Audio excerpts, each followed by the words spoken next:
special interview from CLIP0059 of Spain. This is a one-sided interview and it's from heaven. So, King, what do you think about your wars? Well, you know, every war I enter into, I always thought I could win. I never had a doubt in my mind that I could win, and I never looked back. Alright, I had my good moments, like winning the Turkish war, and I had my bad moments, like losing to England. So, yeah. Alright. How do you feel about your Turkish war? Oh, I thought the Turkish war was a great battle. You know, in the beginning there, it wasn't going very well. We lost a lot of men, and but then we had the Holy League with Spain, Italy, and the Papal States, or Venice and the Papal States. And everything turned around from there. We had Don John as our commander, and after Lepanto, it was a great naval battle, and after that, the Turkish fleets were never the same. How did you decide to choose Don John as your commander for this war? Well, you know, Don John was a very famous and very well-respected commander, and I thought he would be a great fit for this war. Alright. So, what are your thoughts on the English war? Oh, the English war. That was not what I expected to happen. You know, but my advisors, you know, they wanted to do it, not me. That wasn't my decision. But you know, I still, like I said before, I went into that war with no doubt that we could win, and especially with us departing from the Spanish Netherlands, I thought we would never have a chance to lose. But you know, with the Protestant wind blowing us off track and us losing tons of men, it wasn't very good. And so, you know, me and the Catholic in me would have loved to just win that war and spread Catholicism throughout all of England. So you're saying your advisors was voted on this and you couldn't really stop them? What?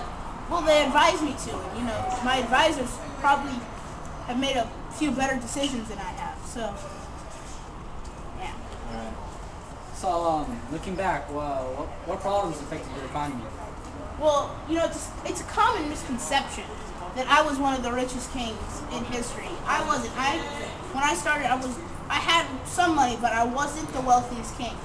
And by no means if the economy had hit rock bottom, there was no way for me to get any money because we didn't have any more like big colonies or anything making a lot of money. It was just us in Italy that were paying taxes. But you know, looking back, probably all the wars I went through probably weren't such a good idea, and I probably should have waited until I was sure that nothing would happen to my son. So, considering wealth, where would you rank yourself as one of the wealthiest in Spain as kings? You know, I'd go with about 5 or 6. 5 or 6? Yeah. Alright. So, do you take any steps to help Big's economy? What? Your reign? Well, you know, I tried to get the money back, but it didn't really work, and I ended up going bankrupt 4 times, so obviously something wasn't right. Okay. So, how do you feel about the revolution of Aragon? Oh, I didn't care for the revolution in Aragon at all. You know, it showed that my Spain wasn't united, and the sense of regionalism was still around from when we were still Castile and Aragon.